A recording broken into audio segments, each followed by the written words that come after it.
কথা বলবো এই মুহূর্তে ন্যাশনাল মেডিকেল কলেজের ছবি আপনাদের সামনে রাখবো। আমাদের সঙ্গে রয়েছেন আমাদের প্রতিনিধি অর্ণব মুখোপাধ্যায়। অর্ণব,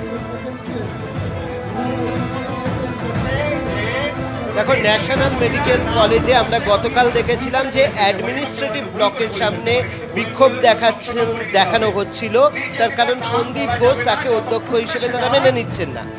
এই আজকে কিন্তু যেটা দেখা যাচ্ছে, আজকে সেখানে যেহেতু পুরনো যে অধ্যক্ষ রয়েছেন তিনি দায়িত্ব নিয়েছেন, তাই সেখানে তালা খুলে দেওয়া হয়েছে বটে, কিন্তু আজকে এখানে জুনিয়র ডাক্তারদের তাদের কিন্তু এই যে আন্দোলন, সেই আন্দোলন চলছে ইমার্জেন্সির সামনে। এবং যেটা বলা হচ্ছে যে আজকে কিন্তু সিনিয়র ডাক্তাররা জুনিয়র ডাক্তারদের সঙ্গে যোগ দিয়েছেন এবং আজকে কোনো আউটডোর হচ্ছে না। আজকে কোনো হচ্ছে না। আজকে সিনিয়র এবং জুনিয়র ডাক্তার কেউ আউটডোর করছেন না, তারা এখানে রয়েছেন। এবং এখানে আমরা দেখতে পাচ্ছি যে সমস্ত চিকিৎসকরা এখানে বসে রয়েছেন এবং বসে তাদের যে বিক্ষোভ, সেই বিক্ষোভ তারা দেখাচ্ছেন। ফলে কিন্তু অনেক রোগী আছে, রোগীর আত্মীয়রা রয়েছেন যারা কিন্তু সমস্যায় পড়ছেন। কি সমস্যায় পড়ছেন জেনে নেব।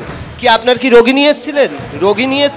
আমার রোগী তো এখানে অলমোস্ট ভর্তি আছে, আমাদের ডাক্তারের ফ্যাসিলিটি পাচ্ছি, আমাদের বড় স্যার এসে রাউন্ডে প্রত্যেক দিনই দেখে যাচ্ছে, কোনো অসুবিধা নেই আপাতত, এখন পর্যন্ত কোনো অসুবিধা নেই।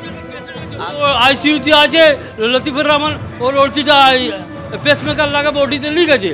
এটা অবাস্তব মানে পরিচালনা করাচ্ছে, এরা আন্দোলন করছে, ট্রিটমেন্ট হচ্ছে না, অবাস্তব কথা বলছে। তো কি বেকার বলছে? আমার মাথা আছে 2 মাসের উপরে ভর্তি আছে, ট্রিটমেন্ট করছে না বলছে, যেগুলো বদনাম দিচ্ছে এরা। আউটডোর হচ্ছে, আউটডোরে ডাক্তার বসছেন, আউটডোর বলছে না, আউটডোরে জুনিয়র স্যাররা তো বসে, ওনারা আসছেন, আমরা তার বদলে এটা বলা হচ্ছে যে যারা ভেতরে রয়েছেন তারা চিকিৎসা পাচ্ছেন, কিন্তু আউটডোর আজকে বন্ধ থাকছে। আপনাদের থেকে জানতে চাইবো যে আজকে আপনাদের সিদ্ধান্ত কি, মানে সিনিয়র ডাক্তাররাও কি আজকে আপনাদের সঙ্গে যোগ দিয়ে আউটডোর বন্ধ রাখবে? আমরা এই কথাটা প্রথম থেকেই বলে আসছি, আমাদের এমার্জেন্সি সার্ভিসে কোনো ব্যাঘাত হবে না। আমাদের পেশেন্ট পার্টি যত মা যত বাবা, আমরা মা বাবা বলেই পেশেন্ট পার্টিদের ডেকে এসেছি আজ পর্যন্ত, যত মা যত বাবা আছে তাদের এই কথাটা জানি রাখি, আমাদের এমার্জেন্সি সার্ভিসেসের কোনো ব্যাঘাত হবে না।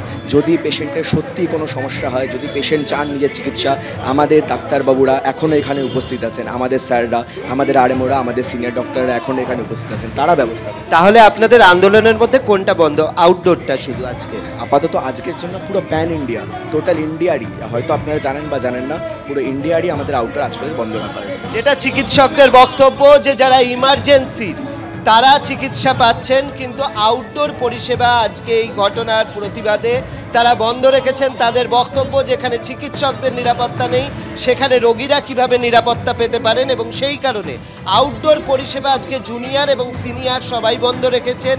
যারা ভেতরে ভর্তি আছেন তারা পরিষেবা পাচ্ছেন, যারা ভেতরে রয়েছেন তারা পাচ্ছেন, আর ইমার্জেন্সি পেশেন্ট তারা পাচ্ছেন, কিন্তু আউটডোর আজকে বন্ধ থাকছে।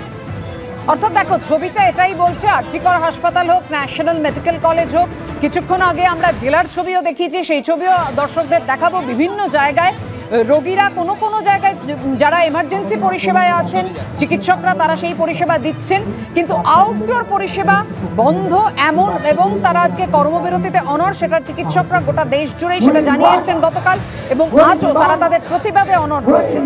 কিন্তু এমার্জেন্সি পরিষেবা সেটা স্বাভাবিক আছে, এমনটাই বলছেন চিকিৎসকরা।